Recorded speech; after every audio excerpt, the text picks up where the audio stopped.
हमारे ऋषि मुनियों का कहना है कि आप चाहें तो हवा में तैर सकते हैं, पानी पर चल सकते हैं, पूरी दुनिया जीत सकते हैं, लेकिन अपने मन की चाल समझना इन सब कामों से कठिन काम होता है।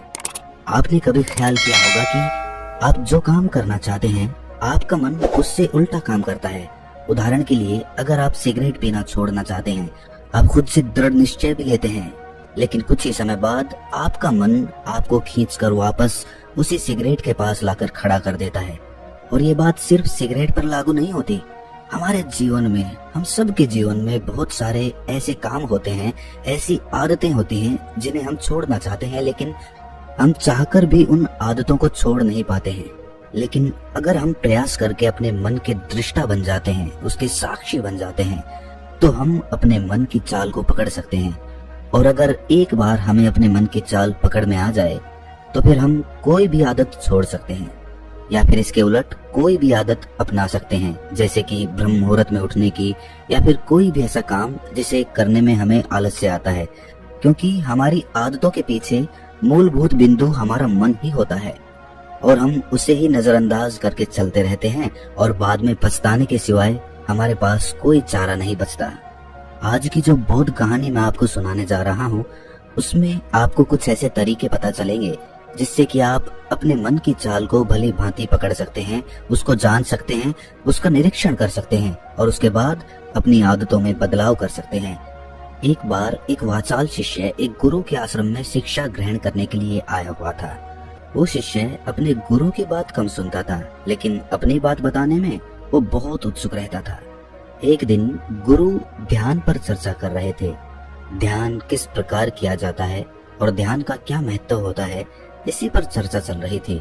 आश्रम के सभी शिष्य मौन होकर अपने गुरु की बातों को सुन रहे थे। गुरु उनको समझा रहे थे कि आप किसी भी प्रकार का ध्यान करते हो, लेकिन ध्यान की गहराइयों में जाने के लिए आपको अपने मन के अंदर प्रेम जागृत करना होगा। ध्यान करते समय आपको निरंतर अपने मन का निरीक्षण करना होगा कि आपके मन के अंदर किस प्रकार के विचार आते हैं। गुरु अपनी बात पूरी कर पाते इससे पहले ही वो वाचाल शिष्य बीच में ही बोल पड़ा। उसने कहा, गुरुजी, मैं बहुत दिनों से अपने मन का निरीक्षण कर रहा हूँ। मैं हर आने जाने वाले विचार को बड़ी गहराई से देखता हूँ, समझता हूँ, लेकिन उसके बावजूद मेरे मन की आदतों में कुछ बदलाव नहीं आ रहा है। मैं अक्सर सुबह देरी से उठता हूँ और रोज रात को मैं यही सोचकर सोता हूँ कि मैं सुबह जल्दी उठूंगा, जल्दी उठकर ध्यान करूंगा, अपने मन का निरीक्षण करूंगा, लेकिन मैं ये कर नहीं पाता हूँ। मैंने अपने साथी शिष्यों से भी इस बारे में चर्चा की, लेकिन उनके पास भी इसका कोई जवाब नहीं है। इस आश्रम में कोई एक दूसरे से बात ही नहीं करना चाहता, सब लोग चुपचाप रहते हैं, कोई चर्चा नहीं होती। ऐसे हम अपने मन को कैसे समझ पाएंगे, उसका निरीक्षण कैसे कर पाएंगे? जब तक हम अपने मन के विचारों का, अपने मन की आदतों का एक दूसरे के सामने जिक्र नहीं करेंगे, उसकी चर्चा नहीं करेंगे, उस पर बहस नहीं करेंगे, तब तक हम चुप रहकर अपने मन को कैसे समझ पाएंगे?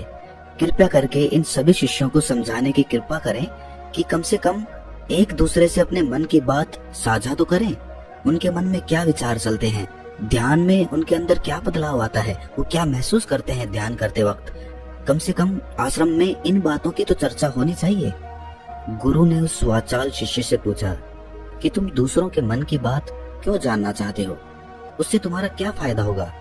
क्या तुम्हें आत्मनिरीक्षण करने के लिए दूसरे के मन के विचार जानना जरूरी है? उनके मन में क्या चलता है, इससे तुम्हारा क्या फायदा होगा? क्या तुम मुझे इस बात का उत्तर दे सकते हो? वाचाल शिष्य ने अपने गुरु से इस प्रकार के उत्तर की अपेक्षा नहीं की थी। उसने सोचा कि बात तो गुरुजी ठीक कह रहे हैं, इससे मेरा क्या फायदा होगा? अगर मैं दूसरे के मन की बात जान भी लूंगा या फिर दूसरों के सामने अपने मन की बात बता भी दूंगा, तो उससे मेरा क्या फायदा होगा? क्या मैं अपने मन को समझ पाऊंगा? वो वाचाल शिष्य अपने ही द्वारा किए गए प्रश्न में उलझ चुका था। उसके पास इसका कोई उत्तर नहीं था, लेकिन फिर भी उसने दूसरे शिष्यों के सामने अपनी बात को ऊंचा दिखाने के लिए गुरुजी से कहा कि गुरुजी, अगर हमें ये पता चल जाएगा कि दूसरे के मन में क्या विचार चलते हैं और उन विचारों का वो ध्यान में जाकर किस प्रकार निरीक्षण करते हैं, तो इससे तो हमें भी ध्यान लगाने में आसानी रहेगी। हम भी अपने ध्यान में उसी प्रकार अपने विचारों का निरीक्षण कर पाएंगे, अपने मन को समझ पाएंगे। क्या आपको नहीं लगता कि गहरा ध्यान लगाने के लिए किन बातों का ध्यान रखा जाए, किस प्रकार अपने मन का निरीक्षण किया जाए, इस बात की चर्चा करने से दूसरे शिष्यों का भी भला हो सकता है। गुरुजी ने उससे पूछा कि मान लो कोई शिष्य गहरा ध्यान लगा पाता है और अगर वो तुम्हें अपनी मनोदशा बता भी दे कि किस प्रकार वो अपने मन का निरीक्षण करता है, अपने विचारों का निरीक्षण करता है, तो तुम्हें क्या लगता है कि ये जानकर तुम भी गहरे ध्यान में उतर पाओगे? अगर तुम ऐसा सोच रहे हो तो मैं तुम्हें एक बात बता दूं कि तुम अपने ही मन के बनाए हुए जाल में खुद फंस जाओगे। अगर तुम्हें कोई ऐसी प्रक्रिया पता चल गई कि गहरे ध्यान में किस प्रकार प्रवेश किया जाता है, तो तुम्हारा मन उसी प्रक्रिया का अनुसरण करने की कोशिश करेगा। तुम वर्तमान में उपस्थित होकर अपनी मनोदशा नहीं समझ पाओगे, बल्कि तुम्हारा मन तो उस प्रक्रिया के विचारों में उलझा रहेगा। तुमने अपने मन को एक काम दे दिया करने के लिए और तुम्हारा मन उसी काम को करता रहेगा। तुम भी उस काम में सम्मिलित हो जाओगे, तो तुम अपने मन का निरीक्षण किस प्रकार कर पाओगे? क्योंकि तुम तो खुद अपने मन के साथ सम्मिलित हो गए, तुम तो खुद अपने मन के साथ एक हो गए। गुरुजी ने बताया कि तुम अपने मन को तभी समझ सकते हो जब तुम अपने मन से अलग हटकर अपने मन को देख पाओ, अपने मन की चाल को दूर से खड़े होकर समझ पाओ। जिस भी विषय को या जिस भी चीज को तुम्हें समझना हो, तुम्हें उसे अलग होकर देखना होगा। अगर तुम उसके साथ एक हो गए तो तुम उसको कभी नहीं समझ पाओगे, तुम उसके साथ सम्मिलित हो जाओगे। जिस प्रकार तुम अपने विचारों को समझने की कोशिश करते हो, लेकिन विचारों को समझते समझते तुम अपने ही विचारों में खो जाते हो। कभी अनुभव किया है तुमने? शिष्य ने हाँ में सर हिलाते हुए कहा कि गुरुजी, जब भी मैं अपने विचारों का निरीक्षण करने लगता हूँ तो ऐसा ही होता है, मैं अपने ही विचारों में खो जाता हूँ। कुछ समय बाद मुझे ध्यान में आता है कि मैं अपने विचारों का निरीक्षण कर रहा था, तो उसके बाद मैं फिर से अपने विचारों का दृष्टा बन जाता हूँ, उनका साक्षी बनने की कोशिश करने लगता हूँ। लेकिन कुछ समय बाद मैं फिर से अपने विचारों के साथ एक हो जाता हूँ। गुरुजी ने सभी शिष्यों को समझाते हुए कहा कि जिस प्रकार एक गुस्से से भरा हुआ आदमी कभी भी अपने गुस्से का निरीक्षण नहीं कर पाता, क्योंकि वो खुद अपने गुस्से के साथ एक हो जाता है, वो अपने गुस्से को ही अपना अस्तित्व मान लेता है और इसीलिए वो ये कभी नहीं देख पाता कि ये गुस्सा उसके मन को किस प्रकार प्रभावित कर रहा है, किस प्रकार ये गुस्सा उसके मन को दुखी कर जाएगा। वो कभी नहीं देख पाएगा, क्योंकि उसके पास वो कला नहीं है कि वो अपने गुस्से को अपने से अलग करके देख पाए। इसी चीज के लिए सारे अभ्यास बने हुए हैं, ताकि तुम सिर्फ एक दृष्टा, एक साक्षी बनकर सभी चीजों को उसके परिपूर्ण, उसके असली स्वरूप में देख पाओ। और जब तुम सभी चीजों का, सभी विचारों का असली स्वरूप देख लेते हो, तब तुम्हें उसकी अनित्यता पता चलती है। तब तुम्हें पता चलता है कि ये सब आने जाने वाली चीजें हैं, लेकिन चेतना, कॉन्शियसनेस, वो हमेशा इंसान के साथ रहती है। वो दृष्टा, वो साक्षी जो उसको देख रहा है, वो हमेशा जीवित रहता है, वो कभी नहीं मरता, वो नित्य है। और वही चेतना होती है।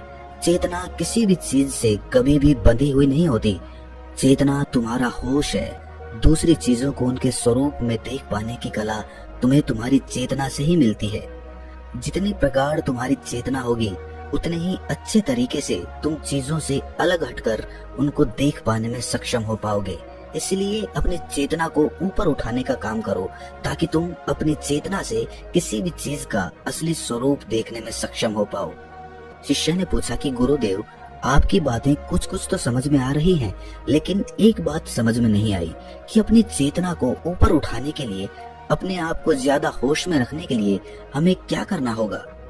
इस पर चर्चा करते हुए गुरु ने बताया कि तुम मौन होकर, चुप होकर सिर्फ अपने विचारों को, अपने मन की प्रक्रियाओं को, अपने अनुभवों को देखना शुरू करो। तुम्हारे अनुभव आते हैं, तुम्हारे अनुभव चले जाते हैं, वो अनित्य है, वो हमेशा हमारे साथ नहीं रहने वाले। लेकिन हमारा मन उन्हीं अनुभवों को पकड़ने की कोशिश करता रहता है। जब तुम्हें कोई अच्छा अनुभव होता है तो तुम्हारा मन चाहता है कि तुम्हें बार बार वही अनुभव हो, और उसी अनुभव को लेने के चक्कर में तुम्हारा मन तुम्हें फंसाता चला जाता है। तुम्हारी चेतना तुम्हारे मन के अधीन हो जाती है। वही होता है एक सिगरेट पीने वाले के साथ, वही होता है एक शराब पीने वाले के साथ, और वही होता है हर बुरी आदत अपनाने वाले के साथ, कि उसकी चेतना उसके मन की गुलाम हो जाती है। अगर तुम अपनी चेतना को अपने मन से आजाद करना चाहते हो तो सबसे पहले मौन रहना सीखो, चुप रहना सीखो। तुम्हारे ज्यादा बोलने की आदत, दूसरों से उनके अनुभव सुनने की आदत तुम्हारे मन को और ज्यादा भर देगी। लेकिन अपनी चेतना को आजाद करने के लिए तुम्हें अपने मन को खाली करना सीखना होगा। जब तुम अपने मन को खाली करोगे तब तुम्हें अपनी चेतना का असली स्वरूप दिखाई देगा।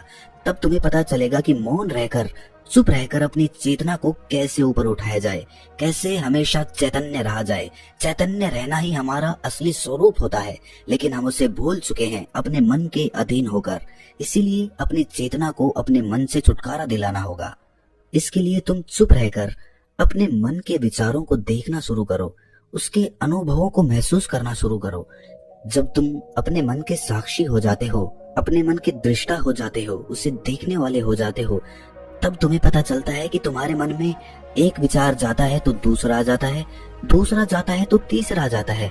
और इस प्रकार जिस तरह सड़क पर भीड़ चल रही होती है, लोगों का हुजूम चल रहा होता है, एक आदमी जाता है तो दूसरा आता है, दूसरा जाता है तो तीसरा आता है, उसी प्रकार हमारे मन की भूमि में अनेकों अनेक विचार आते और जाते रहते हैं। लेकिन धीरे धीरे हम उनसे जुड़ते नहीं हैं, उनके साथ बहने नहीं लग जाते, उनके साथ खो नहीं जाते, बल्कि उनको साक्षी होकर बस देखते रहते हैं। और देखते देखते धीरे धीरे वो सभी विचार विलीन होने लगते हैं और उसके बाद हमारे मन की भूमि पूरी तरह से खाली हो जाती है। और अब हमें पहली बार अपने चैतन्य होने का पता चलता है। हमें पता चलता है कि हमारी चेतना ही हमारा असली आनंद है, वही हमारा स्वरूप है। और उसके लिए अपने मन की भूमि से खरपतवार हटानी जरूरी होती है। उसके लिए मेहनत नहीं करनी, बस उन विचारों को देखते रहना है। एक विचार जाता है तो दूसरा आता है, दूसरा जाता है तो तीसरा आता है। बस देखते रहो, देखते रहो, साक्षी बने रहो, दृष्टा बने रहो, और देखते देखते वो विचार विलीन हो जाते हैं। लेकिन इसके लिए तुम्हें चुप रहकर अभ्यास करना होगा। चुप रहकर अपने विचारों का आत्मनिरीक्षण करना होगा, अपने मन की भावनाओं को समझना होगा। कब तुम्हें गुस्सा आता है, कब तुम्हें खुशी होती है, उसे अलग खड़े होकर देखना होगा। जब भी हमें गुस्सा आता है या खुशी होती है या किसी से घृणा होती है तो हम तत्क्षण उत्तेजित हो जाते हैं, और उत्तेजना की वजह से ही हम उन भावनाओं को अलग होकर देख नहीं पाते हैं। लेकिन अगर हम उत्तेजित ना हों, शांत रहें, शिथिल रहें, तो हम अपने मन की भावनाओं को समझ सकते हैं, उनको जान सकते हैं। और जब हम अपने मन की भावनाओं को जानने लगते हैं तब हमें पता चलता है कि कोई भी भाव हमेशा नहीं रहता। एक भाव जाता है तो दूसरा चला आता है। खुशी हमेशा नहीं रहती, दुख हमेशा नहीं रहता, गुस्सा हमेशा नहीं आता, घृणा हमेशा नहीं होती। जब इन बातों को हम समझने लगते हैं तो ये सारे भाव हमारे अंदर से विलीन होने लगते हैं और सिर्फ एक प्रेम, एक आनंद हमारे अंदर बच जाता है। उसे हम परमानंद कहते हैं और वही हमारा असली स्वरूप होता है। इसीलिए अपने मन की चाल में तुम खुद मत फंस जाना।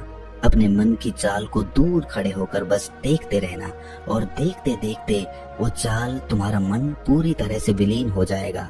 और जब कोई मन नहीं बचेगा तभी हम हर चीज में अपना मन लगा सकते हैं, हर काम को पूरे ध्यान पूर्वक कर सकते हैं। असल में मन का विलीन होना ही ध्यान में प्रवेश होता है। जब तक हमारा मन हावी होता है तब तक हम ध्यान में प्रवेश नहीं कर पाते, क्योंकि हमारा मन करेगा तब हम ध्यान करेंगे, और जब हमारा मन नहीं करेगा तब हम ध्यान नहीं करेंगे।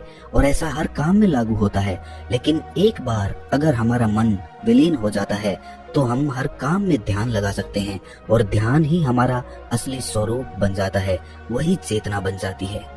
इस ज्ञान भरी चर्चा को सुनकर सभी शिष्य प्रसन्न हो गए, लेकिन गुरु ने उन्हें चेतावनी देते हुए कहा कि तुम प्रसन्न हो रहे हो, ये भी तुम्हारे मन की एक भावना है। तुम्हें ये बातें सुनने में मजा आ रहा है, इसीलिए तुम प्रसन्न हो रहे हो, लेकिन ये बातें हमेशा कोई तुम्हें नहीं सुनाएगा, और इसी वजह से तुम्हारा मन हमेशा प्रसन्न नहीं रह पाएगा। अगर तुम्हें असली आनंद की खोज करनी है, ऐसी प्रसन्नता हासिल करनी है जो कभी विलीन ना हो, तो तुम शांत होकर, मौन होकर, भावना रहित होकर अपने विचारों और अपनी भावनाओं को देखना शुरू करो। उसके बाद तुम्हें खुद ही महसूस होगा कि चेतना जो होती है वो शाश्वत होती है, वो कभी नहीं मरती, और बाकी सभी चीजें अनित्य हैं, वो खत्म हो जाएंगी, वो मर जाएंगी, वो पीछे छूट जाएंगी। कोई भी चीज इस संसार में शाश्वत नहीं होती सिवाय हमारी चेतना के। जब हमारे प्राण छूटते हैं तो हमारे शरीर से सबसे पहले हमारी चेतना ही निकलती है, इसीलिए चेतना कभी नहीं मरती।